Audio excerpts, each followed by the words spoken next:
Halo guys, welcome back to Telu Digital Channel. Baik lagi sama gue Leo dan juga sang narasumber kita, Ivan. Jangan bosen-bosen ya. Di episode kali ini gue mau ngebahas tentang MOBO atau motherboard. Nah, karena ada beberapa pertanyaan nih, kayak gue juga pas dulu awal-awal belum ngerti komputer, gue mau beli komputer nih, mau pakai prosesor ini, ternyata MOBO-nya mesti beda apa. Nah, dengan itu gue mau nanya-nanya nih sama Ivan nih. Mesti beli MOBO kayak gimana sih biar kita sesuai dengan kebutuhan kita dan juga memilih yang tentunya cocok sama budget yang paling penting ya. Oke, Van, gua langsung lempar ke lu, gua mau nanya lu nih. Apa nih yang penting kalau misalnya kita mau beli MOBO itu hal pertama yang penting kita mesti tahu? Oke, yang pertama kali yang mesti kita tahu itu adalah cocok dengan prosesornya. Prosesor itu adalah ya semua AMD, Intel lah ya, i5, i3, i7 itu ya. Ya, itu otaknya lah. Nah, usahakan motherboard, chipsetnya, dan prosesor itu di generasi yang sama. Emang bisa beda? Bisa beda generasi. Dan ada juga meskipun beda generasi, tapi masih support. Makanya, kalau kalian bingung, kalian bisa cek ke website motherboardnya, cek prosesor supportnya, dia bisa pakai prosesor apa aja gitu. Oh, jadi di list di situ ya? Ada listnya di situ. Cuma kalau personally gue pribadi, gue akan pakai chipset motherboard yang sesuai dengan generasi prosesornya. Generasi itu maksudnya kira-kira umur keluar tahunnya juga Ya, mungkin waktu rilisnya. Gampangnya begitu ya, waktu rilisnya ya. Karena dia akan sesuai dengan zamannya. Mungkin kayak lu bisa kayak contoh kayak gitu PS2 bisa masuk PS1 gitu kan. Tapi kan lu nggak mau main game PS1 pakai PS2, bener nggak gitu kurang lebih. Dan juga begitu sebaliknya ya. Gitu guys. Oke. Nah, gue kasih contoh aja ya. Contoh, misalnya prosesornya pakai Intel Gen 13. Ya, chipsetnya pakai yang seri 7. H770 kek, B760 kek, Z790 kek, pakai itu. Bisa. Cocok. Seri 6 juga masih cocok, masih bisa. Masuk tuh, Gen 13 masih masuk ke seri 6. Masuk. Itu kan sebelum Gen sebelumnya kan. Itu kan yang setara Gen 12 kan. Kenapa? Tapi masih bisa. Karena soketnya masih sama. Jadi di soket? Nah iya, soketnya masih bisa, masih sama, jadi prosesornya masih bisa terpasang. Oke, tapi kenapa mesti itu? Ada perlakuan khususnya ya. Yeah. Jadi biasanya harus update BIOS. Aduh, update BIOS, gue pernah denger tuh, ribet ya? Ya sebenarnya gampang sih, cuma resiko terburuknya adalah itu gue denger. MOBO-nya matot, brick. Nggak bisa dipakai lagi. Mati total, jadi kasarnya lagi update tiba-tiba ke mati lampu. Iya, mati lampu gitu. Ya udah break MOBO-nya. Kecuali MOBO. Nggak bisa diapa-apain lagi? Ya waktu itu dulu gue sih nggak bisa diapa-apain lagi. Oh, lu pernah kejadian? Dulu pernah. Itu karena? Ya karena Listrik mati? nggak. Dia update sampai selesai tapi entah kenapa gagal. Itu aja kagak mati ini? Itu nggak mati aja gagal. MOBO gue nggak bisa dipakai lagi waktu ya, itu. Ngeri lah ya, MOBO lu mahal-mahal ya. Ya, tapi sekarang sih gue denger ada yang bisa nge-flash chip BIOS-nya itu dicabut dipasang lagi pakai chip yang baru. Wah, itu mah kerjaan orang-orang yang gitu lah ya. Atau jika MOBO kalian punya dua BIOS, kan ada beberapa MOBO yang dual BIOS. Itu kalau BIOS yang satu break masih bisa pakai BIOS yang satu lagi. Aduh, tapi kita jauh-jauh lah dari itu. Jadi intinya adalah sama gennya. Ya, samain gennya. Atau kalau memang mau pakai yang ngotot mau pakai gen sebelumnya, gue udah ada MOBO yang ini nih, gue cuma mau upgrade prosesor doang. Ya kalau mau ambil resiko ya bawa ke distributornya, minta tolong mereka yang update. Tapi Van, kenapa tetap mesti update BIOS? Padahal cocok loh, langsung bisa cocok, mesti bisa dong. Karena prosesor yang baru itu nggak dikenali. Dianggap alien lah ini dari teknologi apa gitu ya. Karena pas waktu MOBO itu dirilis, prosesor yang generasi baru itu belum ada. Betul. Makanya nggak dikenali. Jadi intinya jadi PR lah ya. Jadi PR. Kayak lu mesti, ya anggapannya kalau itu gampang, lu tinggal update tinggal driver ada, gampang, jadi ribet, lu mesti otak-atik lagi gitu ya. Ya sebenarnya sih gampang, cuma berhubung gue pernah punya pengalaman buruk, jadi ya bagi gue itu beresiko lah. Oke, itu satu, itu namanya chipset ya Van ya berarti ya. Chipset. Oke, terus? Nah terus yang kedua, tunggu satu, belum. Oke. Chipset itu berhubungan dengan CPU? Ya. Itu aja? Enggak sih. Koneksinya? Enggak sih, kalau chipset zaman sekarang kan cuma ada short bridge, dia hubungannya biasanya ke storage. Ke hard disknya, ke NVMe-nya. Oh, jadi chipset itu chipset ini ada beberapa merek. Itu pasti terdiri dari apa aja udah ada standarnya. Ya, ada beberapa tipe. Terus juga kadang dia connect PCIe lainnya lebih banyak. Itu makanya biasa chipset yang kelas atas slot PCIe-nya ini banyak. Bisa buat VGA. Karena lainnya dia banyak juga. Oke, itu satu berarti chipset ya. Next, apa lagi, Van? Next, chipset itu juga dibagi kelas-kelasnya. Oke. Nah, saat ini kita mulai ngomong ke penggunaan. Mau digunain buat apa nih komputer? Buat office doang. Ngerjain Word doang. Ya udah, chipsetnya nggak usah yang fiturnya terlalu banyak, yang basic aja. Kayak seri H gitu. Untuk Intel seri H, untuk AMD seri A gitu. Cukup yang gitu, mobonya juga nggak mahal-mahal amat. Oke, tapi cocok sama CPU-nya. Sama CPU-nya gitu. Nah, terus berikutnya biasanya gue akan cek power phase-nya, VRM-nya. Ada berapa phase dia? Yang mana sih, Pak? Ini yang kotak-kotak ini. Kalau mau gampang hitung aja nih kotaknya ada berapa. Ini udah gue hitung 14. Jadi ada 14 phase. 14. Oh. Itu berarti lebih bagus. Semakin banyak semakin bagus. Semakin banyak semakin bagus. Analoginya jadi kayak ya kapasitas lebih gede gitu. Kapasitas dayanya lebih gede. Si prosesornya minta daya gede, mobonya bisa supply. Jadi VRM ini berhubungan dengan daya listrik, kekuatan untuk ini nih. Jadi dari PSU ditransfer ke sininya dia ngatur nih. Ya, dan itu ntar hubungannya ke prosesor yang kalian mau pakai. Kalian pakai i9, tentunya minta daya gede kan? Ya bijaknya jangan dikasih motherboard yang pas-pasan. Yang pas-pasan, yang VRM-nya dikit, cuma 4, 6, jangan. Tapi kalau kalian pakai i3, penggunaan Office, ya pakai yang VRM-nya dikit pun masih nggak apa-apa. Lalu ada nggak batasannya? Berapa banyak, berapa dikit, berapa normal? Oke, ini standar gue ya. Standar pribadi ya. Bapak Ivan di sini ya. Kalau buat Office 6 itu udah oke. 6 oke. Ya. Di bawah itu jangan. Di bawah itu ya bisa. Ya bisa sih. Tapi kalau hitungan buat zaman sekarang jangan. Nah, kalau mau buat zaman dulu, ntar ngambil bobo dinosaurus dulu. Ini buat komputer Office gua dulu. Cuma 3 phase. Yang kotak-kotak itu tuh cuma 3 doang. Cuma 3, Gen 4. Nah, tapi balik lagi ini kan Mobo zaman dulu gitu. Yalah, sekarang apa-apa pakai yang sekarang lah. Oke, 6 itu oke.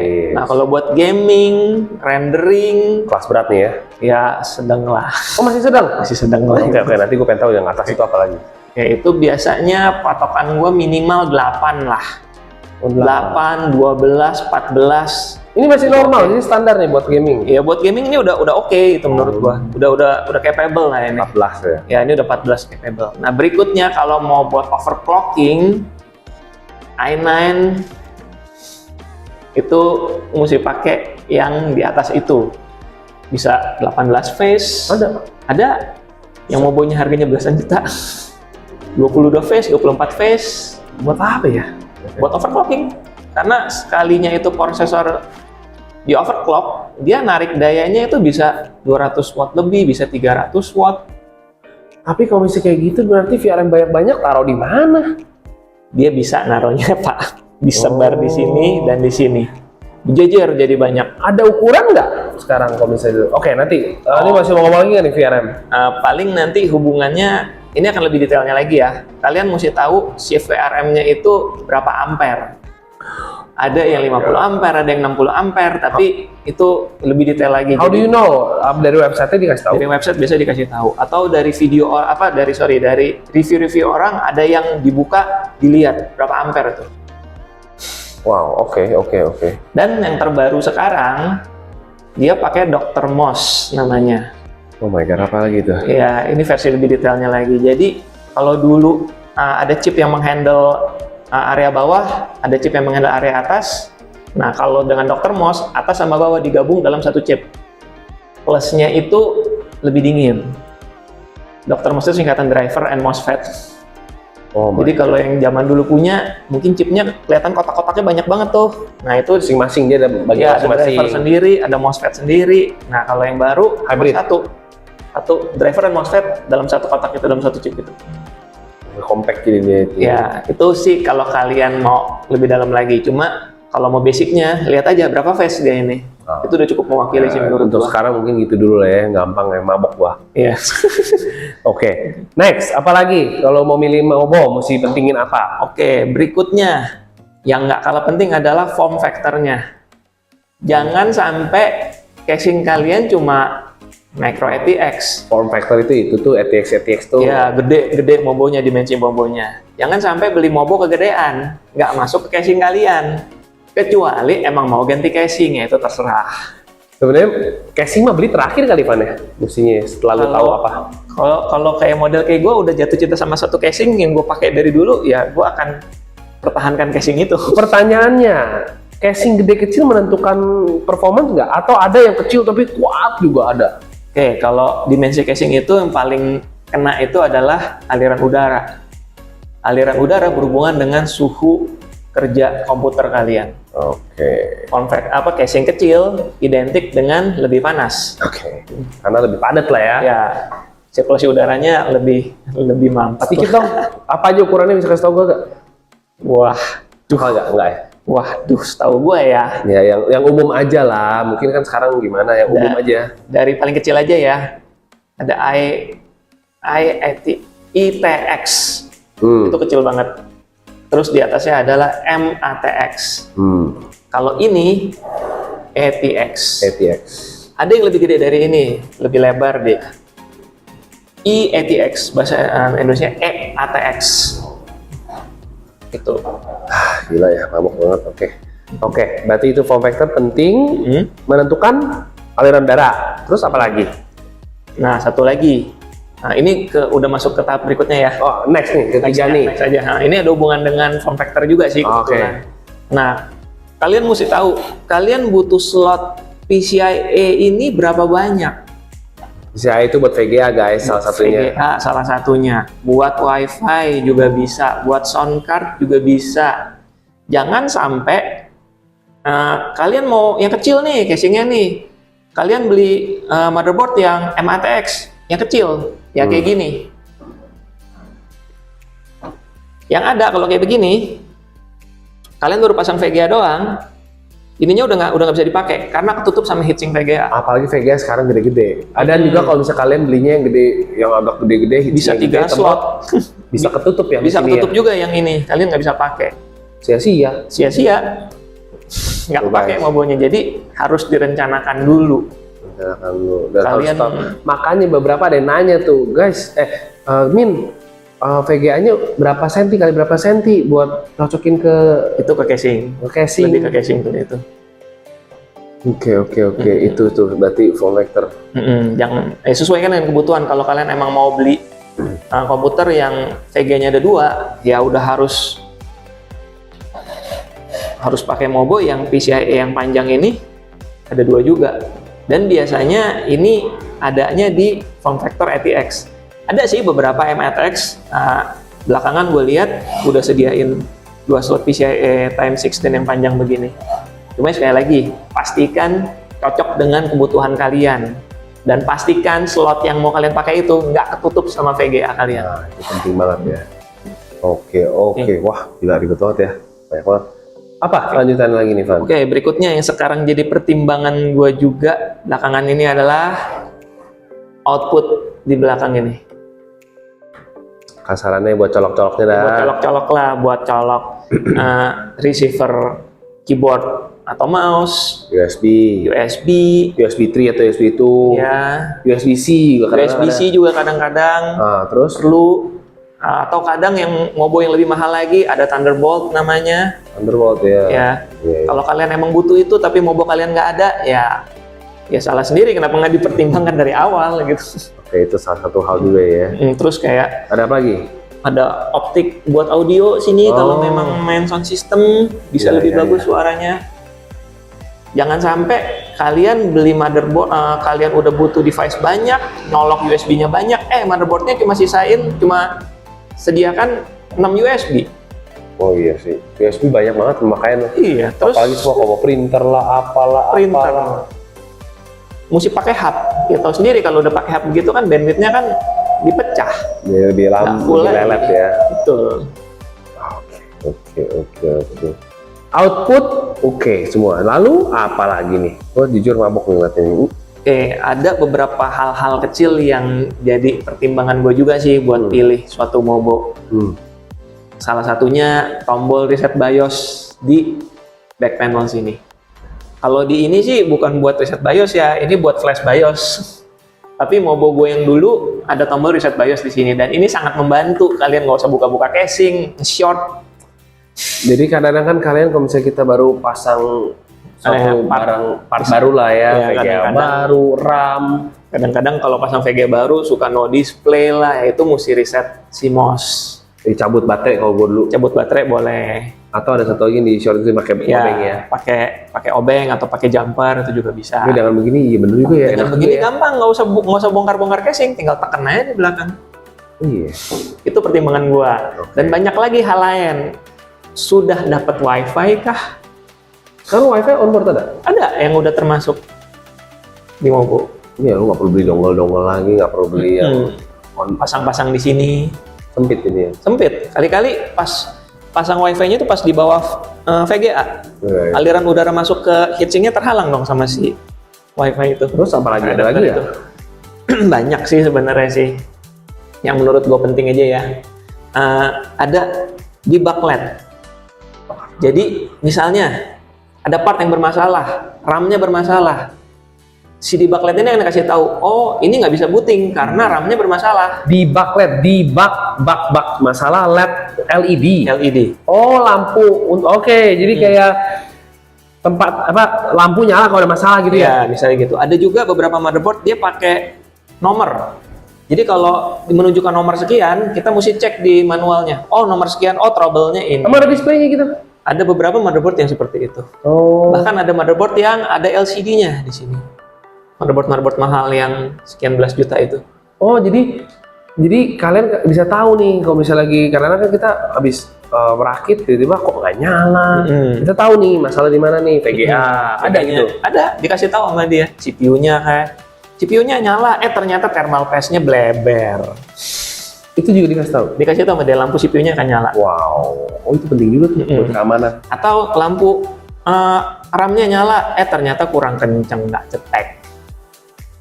Lampu VGA-nya nyala, konyol, kurang cetek. Oh, itu bisa semua didetek sama dia? Dikasih tahu sama dia. Jadi di sirkuitnya ada yang putus nggak? Kalau ada yang putus berarti dia dia akan nyala. Langsung nyala. Oh, wow. Itu ini ya, salah satu fitur membantu sih menurut gua sih. Oh, buat kabel itu penting banget, itu penting banget sih. Iya. Kalau nggak mabok kita nyari, kadang bingung. Cabut VGA, cabut RAM, cabut apa? Yang mana nih? Karena RAM doang bener, kayak lu bilang, RAM bersihin atau kurang colok, kurang kencang. Sangat menghemat waktu kan kayak gitu kan. Iya, itu penting guys. Boleh tuh dipikirin. Di backlight LED di backlight. Oke, lanjut apa lagi Man? Ada lagi nggak? Oke, berikutnya kalau seandainya kalian main audio, kalian cari Mobo yang chipset audio onboardnya itu yang bagus. Onboardnya. Ya, onboard audionya yang bagus. Tapi kan bisa juga beli lagi. Bisa kan? juga pakai sound card lagi. Ya, itu opsional sih. Terus berikutnya juga yang menurut gua penting, NVMe-nya ada berapa banyak dia? Itu. NVMe buat storage doang kan? Ya. Ini ada dua nih contohnya. Ini ada dua kalau yang ini. Oh, dan NVMe kan yang kalian tahu lebih cepet ya pasti. Dari banding SATA. Makanya sekarang motherboard sekarang SATA-nya udah mulai dikurangin, NVMe-nya ditambahin.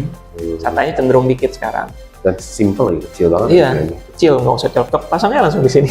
Iya. Oke, berikutnya yang jadi pertimbangan gua adalah slot RAM. Ada berapa? Ada 4, ada 2. Meskipun personally, gue sekarang kalau rakit komputer buat diri gue sendiri, gue akan cuma pakai 2 keping RAM. Jadi bagi gue itu nggak terlalu penting lah. Tapi kalau bagi kalian penting, kalian mau upgradability-nya bagus, ya carilah yang slot RAM-nya ada 4. Oh, oke. Nah, itu kan apa sih kan? Ini heatsink untuk chipset. Oh, heatsinknya di situ. Ya, heatsinknya di sini. Chipsetnya posisi di sini. Chipset Mobo zaman sekarang udah South Bridge doang. Kalau zaman dulu ada 2, ada North Bridge, ada South Bridge ya itu. Oke, nggak perlu lah. Zaman sekarang mostly pasti ada ini. Ya, pasti ada South Bridge doang. Dan berikutnya untuk zaman sekarang ada beberapa Mobo yang menyediakan DDR5. Itu juga jadi pertimbangan gua. Kenapa? Lebih future proof. Oke, ya itu generasi baru lah ya, Ya. kasarannya ya. Teknologi baru pasti akan lebih lebih- acceptable lah ke depan, lu Ya, bisa lebih tahan kedepannya lama. bisa lebih tahan lama lah. Jangan lu beliin DDR3 mah udah. Iya, tinggalan. udah nggak ada juga yang jual. Ada sih, cuma dikit. Dan juga ada beberapa motherboard menyediakan PCIe 5.0 sekarang. Apa tuh, Bang? Lebih cepat. Bandwidth-nya lebih besar. Meskipun VGA yang beredar sekarang ini masih PCIe 4.0 Ya, sih. yang gua denger tuh. Tapi ya kalau lu mau panjang, kalian beli ya kan jadi future proof ya. Betul. Jadi bisa lebih panjang. Hmm. Gila teknologi ya, so fast. Apalagi Ban kasih tau gua lagi dong ke teman-teman di sini nih.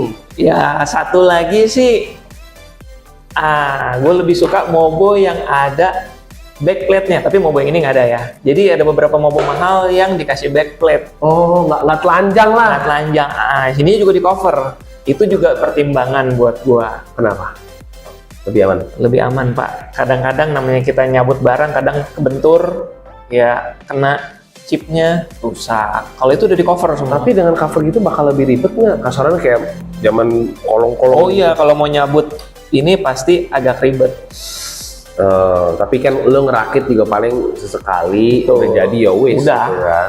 Nggak besoknya dibongkar, besoknya lagi pasang, enggak. Ya, tapi yang pasti kan lebih aman. Tapi panas nggak? Masih aman sih kalau gue lihat suhunya sih. Mereka udah pikirin lah ya. Udah pikirin. Dan itu juga momo bagus biasanya. Dan ada satu lagi sih, Gigabyte ya terutama ya. Untuk yang keluaran sekarang, levernya ini, pencetannya ini dibuat lebih besar. Jadi kita mencetnya lebih gampang. Nah, setengah mati. Setengah mati, nyelip-nyelip tangannya. Iya, mesti pakai apa? Bahaya tuh. Udah sih, itu aja kalau dari gua. Oke. Jadi gitu guys, kalau misalnya kalian ada pertanyaan lagi juga boleh ketik di komen, karena jujur katanya banyak banget informasi ya. Banyak yang harus dipertimbangkan sih untuk beli motherboard. Kita bisa kali nanti nih ngebahas masing-masing, ini juga gue kadang bingung kalau misalnya itu. Ya next lah ya. Jadi kalau kalian mau ada pertanyaan mungkin yang beberapa khusus untuk gue mau buat ini buat apa-apa, pertanyaan silakan tulis di komen, karena dengan kalian komen kalian ngebantu kita untuk siapin video selanjutnya buat apa lagi. Ya. Oke, paling gitu aja dari gua Leo, dan juga di sini ada Ivan. Thank you udah dengerin, dan jangan lupa untuk komen, share, subscribe, dan bunyikan loncengnya. Ding, ding, ding. Oke, gitu aja guys. Kali ini kita pamit dulu. Salam telur digital. Bye bye.